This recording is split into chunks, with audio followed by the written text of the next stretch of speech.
Good morning, everyone. Welcome to Accuracy in America. I am your host, Don Irvine, joined by my co host, as always, Brian McNichol. Hello, deplorables, dregs, despicables, chumps, Neanderthals, semi-fascists, and of course those dog-faced pony soldiers. That's right. All right. Actually, let's talk about the weather and then we'll talk about other stuff. So, I was watching the news this morning. That's why I threw this out here. Just according to at least NBC for Washington, Channel 4 in Washington, the meteorologist said this is the third warmest January, in the DMV. I guess they use the airport measurements or whatever to do that and whatnot. 7.7 degrees above normal. I mean, I think we've talked about this a little bit during the month. I mean, it has been an unusually warm January overall. We've had some pretty decent days, not a lot of super freezing nights. And until this morning, I guess this morning was the most snow we've seen all winter. Right, got a little trace this morning. Got a little frost, frost on the pumpkin, basically. But yeah, I can live with it. It's cold enough for it's cold enough for me. But even it's like we were talking about this yesterday. I was out a few times yesterday doing various things, and it just did not seem cold to me. And everybody else was like, brr. And I guess it was in the 30s most of the day, but it just it's, I guess we're to the point of the winter where you're sort of inured, and we just don't care, trying to get through it. It was kind of a dreary, rainy day kind of thing like that, So yeah, I don't know. It didn't feel a whole lot like winter. I mean, it hasn't. We've had very few days where it's really felt like winter. We had some. I guess we had Christmas time. It was pretty darn cold, but I get asked by people. It's like, so where's the snow? I'm like, well, we're down to the last few weeks here. Winter, we may not really get any measurable snow. I mean, today's snow. I mean, it was on the ground, but it was wet. It accumulated on my car a little bit, but to the pavement, nothing. It wasn't cold enough to make it icy out here. So. I went running this morning, and there was a couple of places where it was slicky, right, where it was still icy. So it was like in the dark, places in the shadows and so forth where it hadn't melted. Okay, now that's a news flash. Brian went running. I go every day except for Sunday. Good for you. All right. I don't go very far. I go about a mile and 3/10 or so. So your knees are doing okay. They're holding up. And it has helped. It's made them better. They've made them stronger. So I walk up the hills and run down the hills, and nearly all of it's hilly. Yeah. And I thought, okay, that's I'm adding difficulty in all this. And so when I was home for Christmas, like Louisiana is flat as a board. There's no hills anywhere, and flat was much harder than I thought it would be because like I'm used to my downhill, advantage, to catch up for the uphill. Yeah. And like you never catch up. It's always the same thing. It's it made it tougher. So you could always run uphill and walk downhill. Yeah. But my knee, the way I started running, first of all, when I started doing this, it was just a fast, hard walk, right? I was just going to go walk and get my heart rate up and whatnot. And I started saying, okay, I'm going to start running these downhill things because it was actually easier on my knees to run than to try to walk downhill and brace against every step. Yeah, and I know Spencer's had some knee issues over the years, so I think he can kind of empathize and sympathize here in terms of what that's like dealing with knee issues and trying to the walk versus run in dilemma and everything like that. Well, good. Exercise is good. I'm glad that's making your knees stronger and everything like that. That's a blessing. All right, Groundhog Day. Got to address that. That's tomorrow. Not sure that Punxsutawney Phil is going to predict 6 more weeks of winter, or at least if it is a winter, it might be a mild winter. Yeah, or it predicts 6 weeks of winter, right? Which we really haven't had yet. Yeah. So I mean, the other side of that weather coin, right? I don't know if you noticed this, but in Utah yesterday it was 62 below zero. Right, there was some little town in Utah yesterday that was at 62 below. I'm not Well, I am surprised and yet not surprised. I mean, having been out there just a couple of weeks ago or so for my mother-in-law's funeral, it was bitterly cold, on most of those days. And as my Utah friends are like, you're glad, like you're lucky you're not, living here out here now. This past week, it's been pretty bad. My brother-in-law has lived there for, probably over 30 years. I guess it's been 30 plus years, and even he's getting kind of tired of the snow. I mean, it's been kind of a brutal winter for Utah, and Yeah. it's getting some people kind of sick and tired of it. But the other side of that coin, which we've talked about, all the rain they had in California and stuff like that, all this snowpack is a good thing for the western states Yeah. because they've Yeah. they've had a lot of problems. They haven't had a lot of snow over the last several years to this degree. That snowpack melts. It provides some much needed water. It doesn't eliminate the drought, but it alleviates the situation somewhat because Yeah. the West is, they continue to grow. These states, Nevada, Utah, Arizona, all these, they continue to build houses, and it's like, great, you're building houses to accommodate all these people moving in, but exactly where's all your water going to come from if you keep Right. running at this rate? I mean, Right. I think it's particularly bad, when you're in a more desert climate like Nevada or Arizona. But it's so it this is a short term, fix for now. It'll make the politicians, I guess, breathe a little easier for now, but they still have other issues. Matter of fact, there was something in California too. I guess a lot of Californians were upset about the rain, about the retention issue, because California has not built the infrastructure to actually store this. So Right. a majority of that rainfall washed out to sea because Right. California hasn't done anything They to looked at store it as anti-environment. We don't want to manage water. It's like, it. Yeah. well, you like to drink water, right? There's always going to be Shower in water. it, whatnot. Yeah, I mean, you need water. So, and it's a management issue, and you don't have enough. You have to shepherd what you have. You have to steward it. But yeah, also China and Russia have both set all-time records for cold temperatures this year. I think in Russia it was like 83 or 4 below zero. So I mean these are temperatures rarely seen on Earth, right? In modern times. So while we're having a warm one, they're having elsewhere in the world. There's some Siberian air out there that's extremely cold, like the coldest we've seen in decades. Yeah, and So, I'm glad that we're here and not there. And right, and like you get into the global warming debate. All right, so Washington's winter seems to prove that there is one. Snow's been going down. Snow totals have been going down here the last 10 or 15 years, right? We know that. Our summers are not as hot, but our winters are not as severe.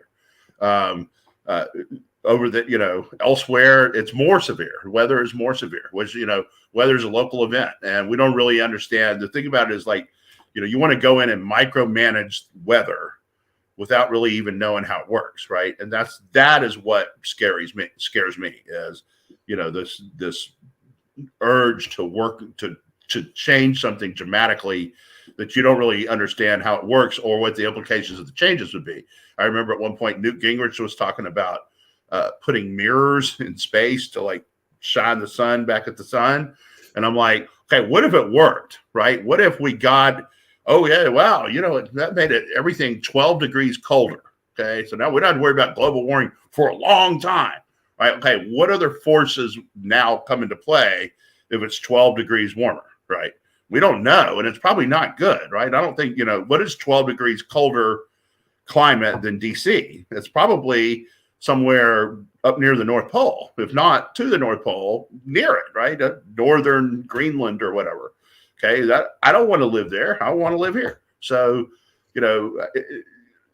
weather's going to take care of itself. We don't understand enough about it to be trying to microengineer it, and we should leave it alone. Yeah, I mean, it's much more complex than it was when you and I were young children. I mean, it was just weather.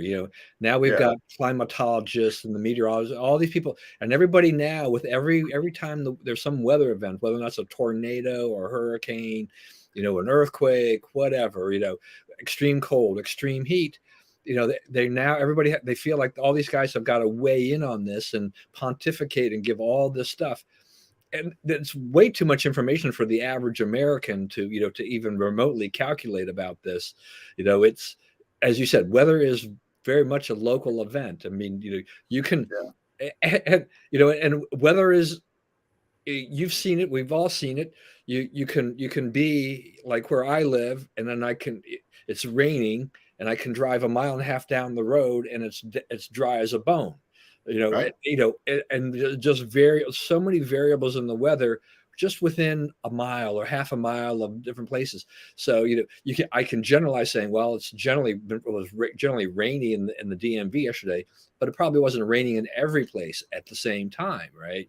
Right. So it is very local, and we've really complicated this thing too much, all in the name of this climate change debate, which hasn't resolved anything except just adding more costs, more regulations, Right. and Give the Democrats money and they'll fix the weather. I don't think so. Yeah.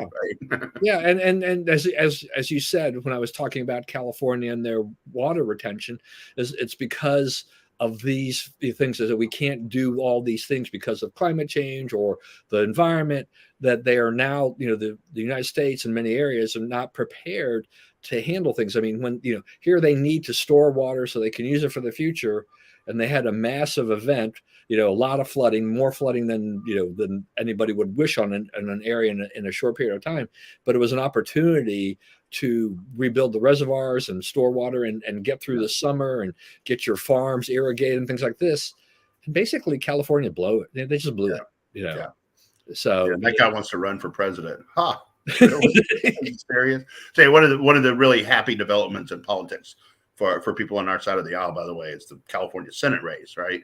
Because Feinstein she's not said yet that she's not running, but she has told people who want to run to go ahead and get in if they want to, which tells me, I mean, I think she's 90 now, right? Something right around there, yeah. Yeah. So, I mean, you're talking about being 96 when you finish your term. Even if you retire, then you don't get to be retired for very long if you're 96, right? Yeah. So she's pretty capable for her age. So, I mean, I hand it to her. There's a lot of people that are like dumb and unable to function at that point, but that's not really not the case. So she's not what she was 40 years ago, but who among us is, right? But but she's still capable of doing her job. So now you have Katie Porter, you have Adam Schiff. There's like 3 or 4 more, and they're all just detestable people. So if they all knock each other out, one of them's going to have to win, obviously. But you're going to get a lot of terrible people out of Congress with that election. Yeah, so, I mean, this is where I might actually be in favor of the jungle primary in California, because all these people can jump in, and it's the top 2 finishers, right? Through that process. So there's nothing that holds back these Democrats like Schiff and Porter and whoever else wants to jump in on this.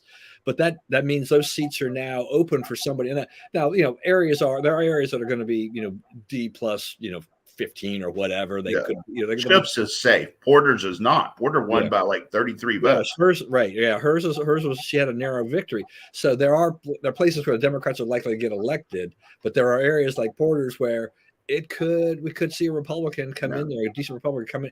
And in California, there has been that shift where Republicans seem to be reviving, a little bit, in California. So, there's always a possibility there that Republicans could wind up in better shape. Other thing that happens there is like I'm racking my brain trying to think of the candidate who could fit this right in California. But so what happens in the jungle primaries? Like Louisiana used to do this, okay, and they would have 12 Democrats in there, and they would have 1 Republican, and the Republican would make the runoff almost every time, right? Because they can settle on the 12 Democrats, right? So Republican voters, they know what they're voting for, right? They're all on one. So like the same reason Fox News is the ratings leader, right? It's the only Republican one, right? All the Republicans are watching one. The Democrats have like 5 they're divided among. So yeah, Fox News wins. It's the same principle. So you have a chance to get a Republican into the second round of this, right? Might not win, but you could cause some trouble, run up some negatives. Yeah, yeah, no, I think that it'll be interesting to see. And you think about Feinstein at her age, and you look at President Biden at his age, and Biden's about 10 years younger. Um, I think I guess I'd still give Feinstein the edge. Yeah, on acute acuity. mental. Yes, sir. Biden Biden just seems lost most of the time when when he's Yeah. talking. I mean, it's just If he's not programmed and carefully handled, it's not pretty. And the rest of the world is looking at that and going, we can kind of do whatever we want because this guy, the he's not even White House needs remember to it. roll out. The White House needs to roll out the AI version of Joe Biden or something. Yeah, that's right. Chat GPT Biden or something. Right. That would still be more accurate than regular Joe. That's right. And everything. I don't know. I mean, I saw this thing the other day. Biden talking about that whole Amtrak train tunnel and Amtrak Joe, and apparently, I guess he's had this story that about traveling. What is it? 1,000,000 miles or 2 million miles. That has been completely debunked, but he keeps talking about it because, like, the engineer died. Well, yeah, we had this conversation with a guy, and the guy's been dead 10 years. I mean, it's just lie after lie after lie. He is a prolific liar. You got to think. People. They accuse Trump of that, and they he said it was a wall, it's bollard fencing, right? That's not a lie, right? As far as Trump concerned, it's a wall. You can't get over it, right? But I mean, this guy just, I was tops in my class. No, you were 89th out of 95, right? I had 3 degrees. Now you had 1. I went on scholarship because I was so smart. No, they give you financial aid because you were poor, right? I mean, everything he comes out of his mouth is a lie. And all this stuff. Now he's in a situation where he's having to tell a lot of lies, and they haven't figured out where to go yet. Because, the thing about he's got these missing documents everywhere, right? And I guess they're searching his home right now in one of his beach house in Rehoboth. Yeah. So, and the thing about that is, and this goes for Trump, Mike Pence, everybody who's dealing with a documents situation now. Who has the list of the administration ends, right? What documents are where and what has been declassified and so forth, right? Who could say, okay, this is all the stuff we have to either collect or account for or say it's okay for the president to take with him or whatever, right? Because right now part of this is there's no inventory. We can't go back and say, okay, we're still missing 23 documents, right? We don't know how many we're missing. We don't know what's out there, right? So, I mean, Biden's stealing stuff from 15, 20 years ago. And now it appears to be that some of this may have been used by his son to help himself commercially. So, they could have big problems over this. I'm not convinced that Biden could lose his presidency over this. It's serious. Well, we don't know. We don't know what the final outcome will be there, and we don't know what this FBI, search is going to reveal. But right. I mean, the documents, in general, all of this has just shown, what a big problem it is to even remotely track this, as you have pointed out, and said, how do the archives, how do the people who are in charge of all this know exactly what they're supposed to be getting? Because when you look at it, you're like, oh, these documents were discovered at Trump's, at Mar-a-Lago. These were at Biden's. Pence found them when he had a lawyer. Up to that point in time, they didn't even know they were missing these documents, because if they had known them, they would have tried to probably look for them. But all of a sudden, oh, there's documents, and then we don't really know. In some cases, like with Biden, we don't even know what some of those documents are exactly. Right. Now it's starting to look like we do know what some of them are, right? Yeah, just kind of a little cover up that's going on here. So and Biden's problem is bigger than, say, to me, bigger than Trump's or Pence's, just because there was all this Chinese money going into the Penn Biden Center. There's all this. These are tons of questions about Hunter and his dealings and things like that, and how much access he had to. So there's a big cloud over Biden's head about this.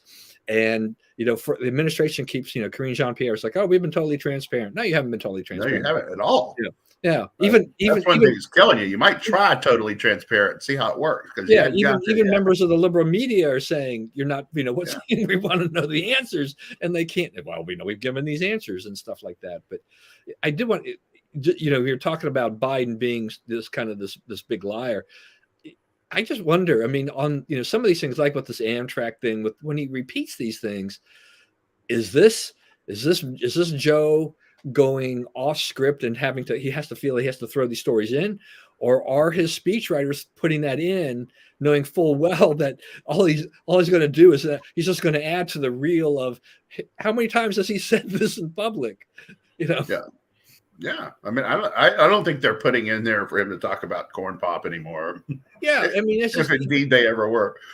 Yeah, and you would, to me, I don't know, you would think that his close advisors, like before, I mean, why didn't Ron Klain or somebody say, hey, Mr. President, don't even never ever mention these stories again. Okay, we want these things dead and buried, because the more you talk about it, the more you just give the opposition a chance to say, we now show that you have said this 10 times during your presidency or whatever, and you just keep repeating it.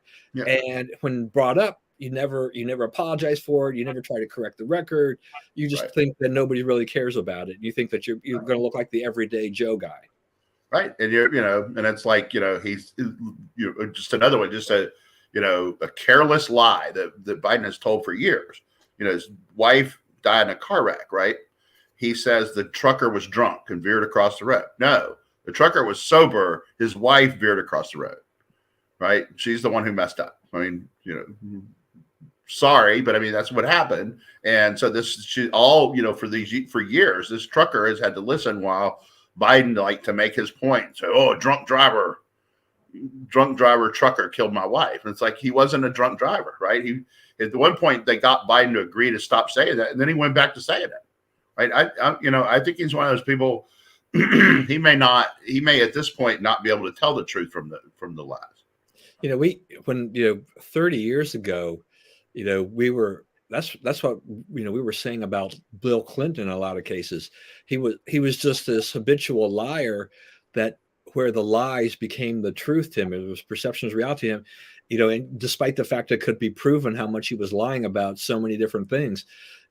I think now I kind of wonder too with Joe, with Biden's kind of what obviously seems to be some diminished mental capacity, whether or not he can tell the difference anymore. These are stories that are ingrained deep in his memory. And so he keeps bringing these out, and it won't really do any good for people to, people can shout in his ear, Dr. Jill can say, stop doing this, honey, but he's going to keep doing this. I mean, he's going to keep embarrassing the Democrats. And the country. Yeah. And the country. The real problem is the country, Yeah, but the rest of the world is like, that's the best we can do. Yeah, I mean, it's kind of a scary thought that when he meets with international leaders, world leaders, is like, exactly what are they thinking about him when they actually have to spend time with this guy? Because he can't, he's not going to have a teleprompter in there with a lot of these meetings and stuff like that. So Joe Biden off script is a very dangerous person to deal with. He is. And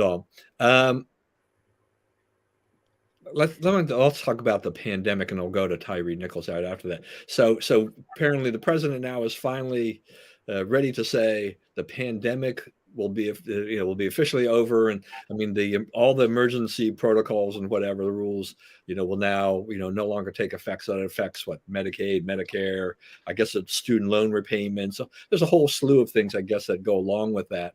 Yet, I mean, it was about 5 or 6 months ago he had actually, he had said the pandemic was over, but he kept extending all these things.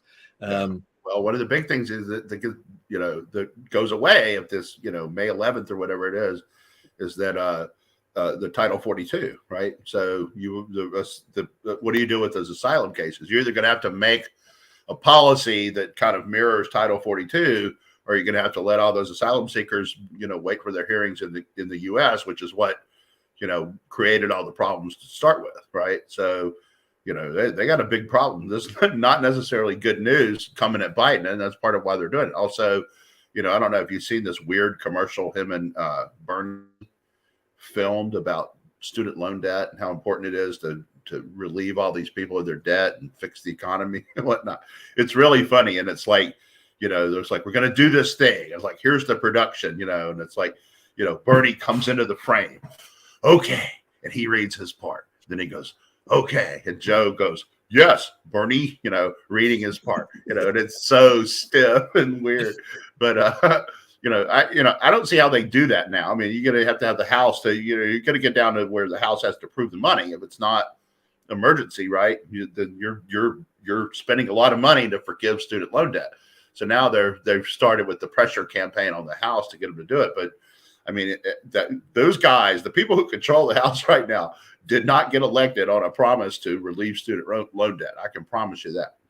Yeah, no, I mean, I think they're going to start a bunch of investigations on the Biden family and a bunch of other things that they've kind of things they've been chomping at the bit for, that the Democrats obviously wanted to avoid.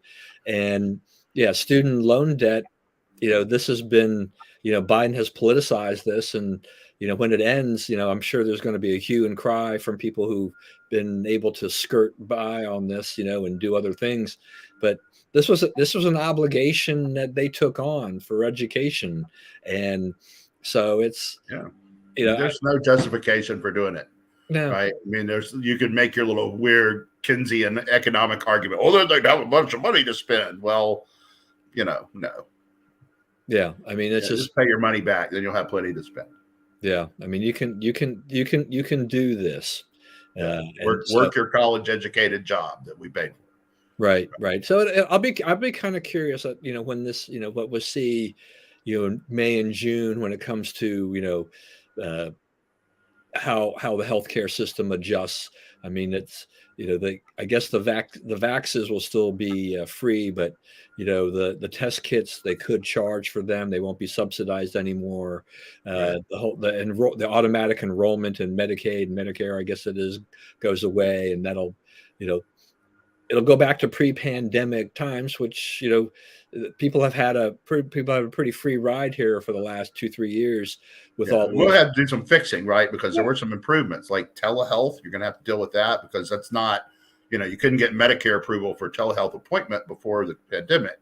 Yeah. And now, a lot of people have gotten comfortable with telehealth, and, it's the way to go for a lot of stuff. So things like that, they'll have to go back. Yeah, but I'm glad that we will quote officially put that behind us. Yeah, all right, pandemic anyway. 90% of the people have it, right? Have it or had it or something. I think part of the thing was that didn't they say it's like, we're learning to how to manage to live with it or whatever. It's like, hello, it's like this is no thanks to you, clown. It's like, you and I and a whole bunch of other conservatives, and I was like, look, this is what we've understood, is that, yes, okay, so we have this COVID and the variants. You learn to live with it. We learned to live with the flu and its variants year to year and everything like this. COVID is not killing, the numbers it was early on, and whether or not we knew exactly how accurate the reporting was then anyway was another question. But now they're finally saying, oh, well, we can, we're managing this and we're going to learn to live with it. So maybe that'll at least, the hype and the panic now, once the emergencies are lifted officially, maybe that'll go, and we'll be able to live lives. I mean, most of us are trying to live our lives normally anyway, but there are a bunch of people who are still kind of panicked about the whole thing and all. Tyree Nichols, I wanted to bring this up. I mean, his funeral is today, but one of my observations from this, and you probably have some similar things among others, is just that interesting response from the Black community compared to George Floyd and these other cases that we've seen in the past. Those, we had a lot of white officers, with a Black person. This time we have Black officers with a Black person. Police brutality, all these kinds of things, all these things that are coming up in there. These guys, I guess they've been fired, and they're going to be facing trial, and all these kind of other things are coming down there. But, when it's Black officers and a Black victim, there have been protests, but it's not the same level of outrage, as we've had before. At least I'm not seeing these big, riots and burning of buildings and all these kinds of things. What's going on here? Well, I mean, there's, some, I don't think people are any less angry about this because it was Black officers as opposed to white officers. I think it was important that the parents, the family came out and said, if you're here for us, don't be violent. That helped Memphis. It didn't, elsewhere people did protested. There are people who like to protest went out protesting, right? They had a reason and they took advantage. The thing about this is that there's a lot of people, coming out and they're saying this is racism, and the other side, we're like, oh, how could it be racism if it's black people? Okay, what happens is a cop pulls you over, right? He can look at you and me and say, limited threat to me personally, right? I'm going to give this guy a ticket, and he's going to take a ticket, sign the thing, and go home. So he treats me and you differently, right? He's not worried about a conflict with us. He's not worried about us mouthing off. He's not worried about us jumping out of the car and trying to fight. Maybe he should be. Maybe we're the kind of guy who jumps out of the car and fights, right? He doesn't know that, but that's what we look like, right? And so he could look at other people, other white people, and say, okay, that guy's trouble, right? I mean, you look at some white people and you say, okay, that guy is more likely to be a criminal who will hurt me in some way than me, right? Okay, you know what I'm saying? They just look different, and you can tell. I think part of the problem for cops is that's not as obvious with black people. Arthur Ashe doesn't look at, I was thinking about this last night. Cornel West was weighing in on this on Twitter, and he's like, I'm like, okay, if Cornel West, dresses down and walks down the street, right? He is perceived a lot differently than if Jonathan Turley, another middle-aged professor, well-known professor, dressed casually and walked down the street, right? Cornel West would look a lot more like a potential criminal than Jonathan Turley would to the cops, right? The cops are looking at Jonathan Turley and saying the same thing he says about us. Almost certainly no threat, right? Cornel West is not a threat either, right? He's an internationally known academic. He's not out robbing businesses or whatever. So, they're wrong about, if they view Cornel West differently than they do Jonathan Turley, they're wrong, right? Because they're basically the same person on different schools, different sides, right? So, that part of the problem is, you have to that's the level that this problem has to be solved at, is how do you get officers to give black people the same benefit of the doubt they do to, white people who look like you and me, who don't look like trouble, right? How do you get, we should start with the assumption nobody's going to give you trouble, right? Everybody's just going to take their ticket and move on, right? And then if they're trouble, then it's a surprise. You're prepared for it. It's not a total shocker, right? People do make trouble, right? But you're able to handle it in that thing. It's like, okay, this is out of the box. So what's wrong with this guy? And can we straighten this out with the least amount of, but I mean, if you watch that thing, it was like he was excessively beaten, right? The cops didn't do the right thing there. It doesn't matter who the guy was who got beaten up. It's not okay to beat somebody like that under any circumstances whatsoever. Yeah, I mean, there's no right for the police to abuse their power, in this case. And this, unfortunately, I mean, this happens. And on this racism thing, yeah. Because what was one of the first things I saw after this, popped up was, our good friend Jemele Hill, right?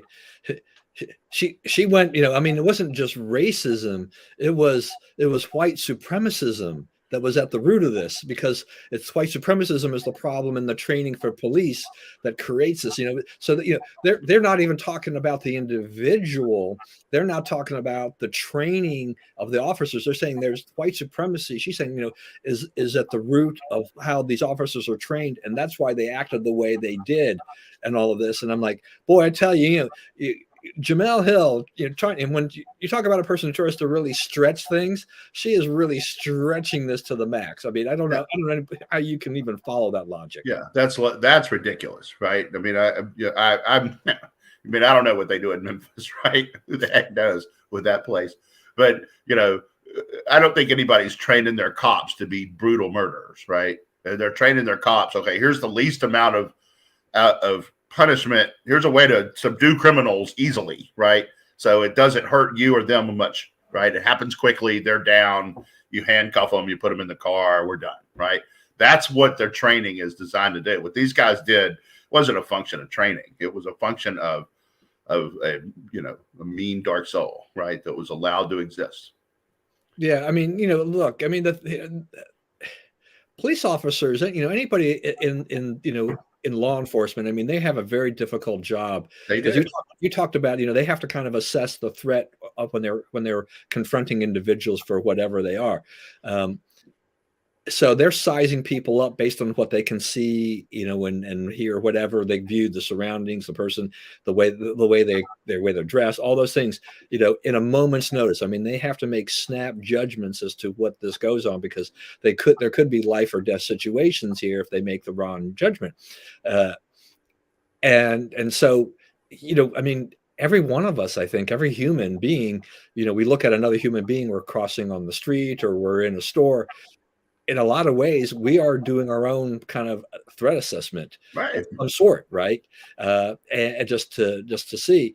And I mean, we just had, actually, just down the road here, a couple miles, we have a giant food store, and I saw this story the other day. So there was an older Jewish guy, I guess, and he was in the giant, and some kids they were stealing things or whatever, and so he went over there to intervene, and they started beating the guy up and all kinds of other things. And I think they've caught the kids and whatnot. But, he obviously didn't see them as a threat. He was just trying to protect the store and all these things. And that'll make a lot of people wary about even trying to think about that. They'll just let people steal or whatever. But, I wonder sometimes now with police, with law enforcement, whether or not, they're going to get to a point where they're going to say, look, we're going to put some kind of artificial intelligence. We're going to try to take the judgment of the human out of this. You pull somebody over, you may run their plate, but that'll just give you who the registered owner is or whatever. But what happens if they actually had something, they had a phone or a camera that just, okay, please look into here, and that immediately ties it into the National Criminal Database or whatever, and it gives them a fairly quickly feedback in terms of who's in that car and what's going on there, and gives them some other information that they can use, immediately, that comes back a lot quicker for them. I know there's all kinds of issues with that. No one's ever going to be satisfied with this, but somewhere along the line, we're just going to continue to have these cases of where people are going to scream racism, and the Jamel Hills of the world will scream white supremacism, because they're like, okay, well, it's black on black. Well, I can't say it's racism, so I got to go to my next canard and I got to use white supremacism, on this stuff. And this is right. The thing about it is like, she did. There's the point that I made about this. She could make, right. I mean, they don't get treated fairly, right? They don't get treated the same, right? For whatever reason. Okay. But you're going to go like think for all the people in Memphis and say that it's white supremacy that set up this all black police department to do this, black on black crime, right? That's nonsense, right? So what happens is the Jamel Hills of the world kind of, and it was like even the way you introduced talking about it, right? What is she known as now? A race baiter, right? Right. She says the most racist thing she can say to get clicks, right? It's not, I don't think anyone takes her seriously intellectually anymore, because right. I mean, where's her credibility now? Right. Yeah. At this point, I mean, she's gone down that path of race baiting, and it's like, well, if you like the race baiting person, then let's go ahead, go follow her and read her stuff and whatever. But I think she has now marginalized herself with all of this stuff over the years. I didn't mind listening to her before on ESPN, having her chime in on sports. That was fine. But once she started getting overtly political and started doing all this race stuff, it's like, where's that coming from? Why do we need that? One of the biggest problems I've had with changes in law enforcement, which has been foisted upon them by the public, kind of, and NAACPs of the world, is on the profiling. Is that where they use statistics, and they say, well, the percentage of the black population in Montgomery County, Maryland is, I don't know, 20%, but you're citing and pulling over 45% of blacks. So you're profiling there. most of I mean, you pull somebody over. I mean, I don't, from a license, from a registration standpoint, at nighttime in particular, what do you know? You know their name and address or whatever, but there's on a license registration. I mean, there's not a big demographic breakdown or anything, right? Right. For the car registration, it's dark at night. You don't share. I mean, do they, when they pull a car over before you even run the plate, they don't know if the person's black or white or whatever, and or Hispanic or, and so I've always found it just to be kind of ridiculous that, and this is happening in everything, academia and all this stuff, is that, all these percentages have got to match up. If we've got, 10% of the enrollment at Yale or whatever is Asian, then this has to actually match. But if the Asians are succeeding, they're getting 30% of whatever, that's out of whack. And we've got to find a way to bring it back to the 10%. It's like, that makes no sense to me. Yeah. And it's like, TJ, right? What is TJ in trouble for? Too many Asians succeeded at passing that test. Yeah, right. That's their problem, right? That test, the Asians chewed that test up, man, and the rest of us didn't. So they got the spots. So if it's if you're going to take a school and make it a meritocracy, that's what you're going to get. You're not going to be good at basketball, but that's not all that important. Anyone except me. All right, moving on. Debt ceiling. So I guess the technical default would happen in June if they don't actually increase the debt ceiling. Biden and McCarthy I guess they're meeting today to discuss this. Republicans are trying to say, look, increase the debt ceiling, but what are you going to cut, in return? And Biden seems to be pretty damn. It's like, we're not negotiating on that path. But I mean, aren't the Republicans trying to be somewhat fiscally responsible here? Hey, we'll tell you something. You will negotiate, Mr. President. Right? And part of what you're going to negotiate is you're going to give back a lot of that $1.7 trillion omnibus nonsense y'all pulled in December. Oh, we got control of Congress all the way to the end of the year. We can do whatever we want. Y'all can't stop us. Okay? Yeah, that's true. That's true. What he says there is true. It was absolutely profiling. And that's, the answer is not zero profiling, right? The answer, some people, they look like criminals because they're criminals. So, you don't want the cops not to use their instincts, but you have to remember, like every individual person is innocent until proven guilty. All of us, no matter what we do. So, it's very important that, if you feel that in your heart, to fight it, right? But we were talking about debt ceiling. So yeah, they ram this thing through, and they're like, hey, we have the votes. There's nothing you can do to stop us, and Nancy passed it first, and she's done. And the Senate quibbled over it a little bit, and they put their stamp on it, and it's like, okay, you can do this, but we're about to change. And I said at the time, doesn't debt ceiling come up pretty early in 2023? And people are like, oh, what difference does that make? This is for bills already incurred. Okay, well, you're incurring some right now, right? And you really haven't spent that money. You're really not hiring those 87,000 IRS agents yet, right? You're probably accepting applications or whatever, but they're not all on the job out, combing over little old ladies' tax returns yet, right? So you can still undo that, right? So what I look for the Republicans to do is to demand some things that are high profile, but probably not all that consequential to what Biden's trying to do, such as the 87,000 IRS agents, and just say, we're not doing that now. And Biden gives that back and can get his debt ceiling through. But they need to get something they can point to. They need to get a W.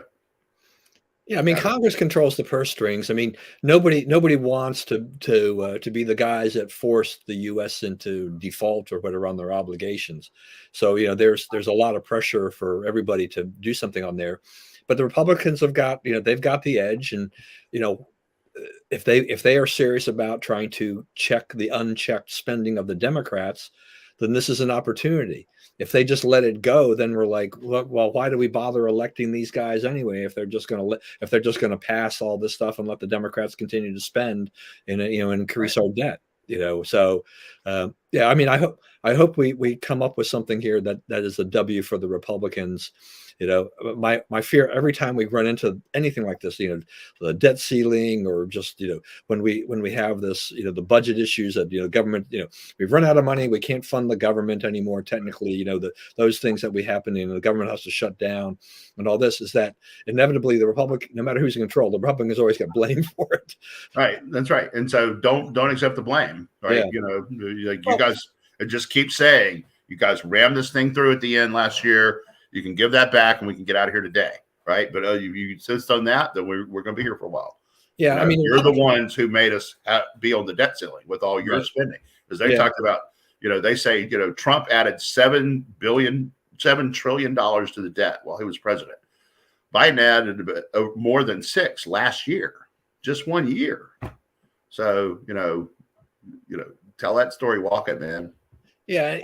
I mean, and I've criticized Trump for not really being, he didn't dig in his heels on spending, because his thing was, you're going to get dragged through the mud, right? And the pig, Nancy Pelosi's the pig. She'll enjoy it, right? She enjoys being in the mud. So he didn't deal with her. Mnuchin dealt with her, right? The Treasury Secretary, and he kind of said, find us some acceptable numbers, do something that they will vote on and pass. So, if you talk about, one of the achievements of the Trump presidency is that he got his, the funding out of the House that he wanted for everything except the wall. They basically spent on whatever they wanted to spend it on. Yeah, I remember that. Obama stealing off the trucks. Very funny. Well, here's the thing about it. It's like that house is pretty close to that, the big park up there at Cape Henlopen, right? And you see him, like when he fell down on the bike, he was in that park. So, I mean, you shut that down. That hurts that part of Delaware a lot. That's a major tourist thing they got going on up there. I mean, it's huge. Yeah, it'll be interesting to see how this all kind of works out. But like I said, hopefully the Republicans will stand firm. And part of Trump, part of the Trump, spending happened to be is that they had to pour a lot of money. They did a lot of pandemic, spending to try to, boost things around. And that definitely added to, with Biden, they were doing pandemic spending, but they did a lot of unnecessary pandemic spending. Right. Right. It's like we didn't need all this spending by the time, they were, he's bought a bunch of vaccines no one wanted to take. Yeah. Tried to hand them out to the rest of the world. Like, we don't want to take them either, Yeah, they threw stuff away. I mean, one's like, somebody ought to try to ascertain the number of how much was spent on vaccines that got thrown in the trash, because it's not a small number. It's a pretty big number. So Biden was complaining the other day after Chevron, I think, announced they had made $35 billion in 2022. Exxon came in even higher, over 50, I think, yesterday. And so these are record profits for the oil companies, and they had suffered a lot during the pandemic. They lost a lot of money. And then Chevron announced like a $75 billion buyback, $1 billion buyback of stock and whatever. And it's like, oh yeah, going to line, reward the corporations, reward the big shareholders, the wealthy people and stuff like that. And it's like, hey, look, I actually own Chevron stock, so give me more dividends or whatever. That's helping to whatever you're doing there is fine with me, because it's more than paying for the increased cost of the policies that that led to this. Really, I mean, by restricting leases on federal land and all this other stuff, production is restrained. Yeah, you don't want them to do stock buybacks with their enormous profits. You let them drill domestically. They would spend the money on that, right? They'd be happy to just go out and drill and sell oil, which is what they're in business to do. So, that is all Joe's fault. And also, like, if you look at it, like, when he made the decision to not approve Keystone, remove the permit for Keystone, right? People are like, well, it wouldn't even generate energy for like 8 years. Well, it was a lot closer than 8 years. Plus, what you did was you sent a signal that we're gonna artificially impose scarcity on the market. Right. So when they did that, I mean, that was the biggest increase in the price of gas, was when he said, no to Keystone. Right. Because then it's like, okay, the U.S. government is about to go into all these scarcity measures. They're going to impose artificial scarcity. They want less oil on the market so that the price will go up, because they're trying to get you to not drive, right? And do electric, but they're really electric. They're not happy about electric. They're happy about you're not driving a car, right? You don't, you drive their mass transit, you go where they facilitate you going, and you can't get to the rest of the country. So, I mean, that's what they're about. It's less freedom for us, as it always is with the Democrats. So, if he wants to have if oil company profits are a problem for Joe, open up domestic drilling, approve the Keystone pipeline. There's talk that the Biden administration is thinking about doing it, because they realize, what I'm saying is it's an avalanche, it's a momentum effect, right? When you do that, then the world sees that we're serious about producing energy again, and prices go back to what they were under Trump. So, he's still like 60%, 70% higher than under Trump, and it's going back up. It's back up another 15, 20 cents in the last 2 weeks. Yeah. So, he's made a complete hash of energy policy, and I don't think they have an offshore plan now. I think if you're not already drilling in the offshore of the U.S., you're not going to be able to for a few years. So, at what point do those wells need to be moved, or they tap out or whatever? They're not able to be flexible and move because of the government getting in the way, impeding progress. Yeah, I mean, oil and gas exploration is very expensive, and it's not guaranteed. It's medical research, and the same thing. They complain about big pharma. It's like, big pharma has poured billions and billions of dollars into research for things, and when the drugs are finally approved and finally found effective, yeah, they're gonna be pretty expensive because of all the money that was spent on R&D going in there. But yeah. This is what happens with the Democrats, is that all of those things are completely ignored. That doesn't matter to them about that, and for fossil fuels are just bad. They're evil. They're the devil incarnate. But EVs and anything related to green energy is fine. And we don't really care how bad it is for the environment to go and mine for the materials to make the batteries for the EVs. That's right. That's not an issue. Which are not recyclable and run out in 5 years. Everybody's got to have a new one in 5 years. And what do you do with the old ones? There's no place to put that. That's horrible for the environment. My wife was pointing out yesterday, I guess she read something somewhere, which I hadn't seen, that, when somebody wrecks a Tesla, often case the insurance companies just total the car because it's so expensive to fix. That's yet another cost that goes into an equation, for that stuff too. Yeah. So there's another reason I think I'll just shy away from Teslas, new or used. Right, the electric cars at all. Yeah, look, and I can't afford one anyway. I mean, the cost benefit analysis is crazy.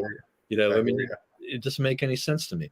All right, let's begin the wrap up. What do you want to go? Whoa, okay. Let's see here. We have quite the list. We were busy over here. Let's see. Okay, one thing I do want to talk about is you have on here about North Carolina trustees' proposal for school for civic life and leadership.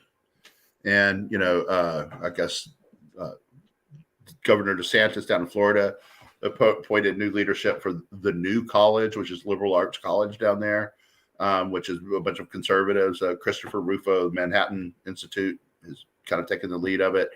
Now he said every college in Florida has to get rid of their DEI and CRT programs and fire everybody involved and so forth. And, I think it's glorious. And, the rest of academia is flipping out. And,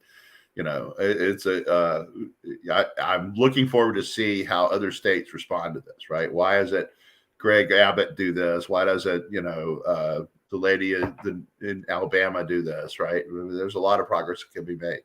So, I look forward to seeing other governors follow DeSantis' lead on this. Yeah, the UNC thing is interesting because these are trustees. They decided that they wanted basically a politically free zone, nothing encumbered by this, to have to educate these kids so that they would actually be free to speak what they wanted to say. They wouldn't have all this garbage, that forces them to kind of be into this thought police area. And the reaction is the liberal outrage is funny. I mean, apparently like the Daily Tar Heel, I mean, they were doing their investigations like, how did the Wall Street Journal find out about this? Who are they talking to? They were trying to they want to find out if there were emails between the trustees and the Wall Street Journal, and the, and the journal's like, we called this investigative journalism to begin with, We hire people who know how to do it. Yeah. And it's like, but it's just, I mean, it's just to watch the liberal outrage that, oh my gosh, where do these people have the power, the idea that they could actually put in, get a school, set up, which would be, free from all of our indoctrination. Heaven forbid. Yeah. You realize they're destroying academia. It's like, I don't think so. kind of like with DeSantis and his tenure issues, right? Yeah. You can't touch tenure. That's sacred, right? You can't actually force accountability. I pay these people. I can touch whatever I want to touch, right? I don't know what Nikki Haley's doing, right? She's wasting people's money, basically. I guess she's angling for a cabinet spot, and whoever does win. There's no lane for her. As soon as she officially announces, we will get some kind of post by Donald Trump. Yeah, and he'll say, Nikki, it'll be interesting. She came to me for help. It'll say that in there somewhere. I promise you that, because he never leaves that one out. Union membership back to its lowest level ever in U.S. history. I think that's people. It's fun to blame that on Biden, but actually, there's just not a lot of employers anymore. We have large groups of similarly situated employees, right? I mean, Starbucks has unionized. Okay. All the baristas are the same, they're all doing basically the same job. So it kind of works there. But I mean, most of these places, there are too few people doing too many different things that they can't all be under one contract. It's just, it's not practical. Yeah, I mean, and look, I mean, Biden has shown that. I mean, he's definitely a big union guy, right? And he supported a lot of these things. I mean, he's trying to make sure the NLRB is, approving as many of these elections. Some radical leftists on there, that's for sure. They're doing all these kinds of things, but it's not really helping because, a Starbucks has got 25 people in it that work in that one Starbucks over various shifts is not going to make much of a dent in the union, work, overall, when you have the major corporations that had been shedding employees that were heavily unionized. So, if they lay off 500 people, you got to need a lot of Starbucks or something like that, or Apple stores to offset that. And and we've already seen with some Starbucks, and I think some of the Amazon places that, they're kind of like, maybe this isn't for us after all. Yeah. They were sold a bad, bill of goods. They were promising something like, look, our wages are actually not bad anymore. So right, and you end up fighting for all these SEIU, like weird little political things they get involved in, and it's like that's not, your average barista doesn't care about that either, right? Right. So what else on here? Let's see. I don't understand why Santos took himself off the committees. Okay, whatever. He's going to survive his 2 years, it looks like. It looks like also they have the votes to keep Omar off of foreign affairs. I'm still a little iffy on that. I don't know why we're fighting that. I watched the thing this morning, Tom Brady's little video he put out announcing his retirement. Did you see it? I haven't seen the video yet. It's heartfelt. I think he means it this time. And we're kind of going through that here because MK is a senior and she has like 5 games left. And RIP to Shirley, of Laverne and Shirley. Yeah. I think that 75 is still relatively young in these days, but yeah. Now you're like, oh, is she faxed? Right. That always like you don't expect to die at 75 anymore. I mean, I'm counting on steaming way past 75. Yeah. It's like none of us know how long we're going to be here, but we hope it's longer than 75. I think for the most part. All right, everyone. Thank you for joining us today. Thanks for your comments. Always appreciate that. As always, please stay safe and stay well. Remember, we live in the greatest country in the world, and do not let anyone tell you otherwise. And God bless America. And we will see you again next week. All right. Another exciting edition.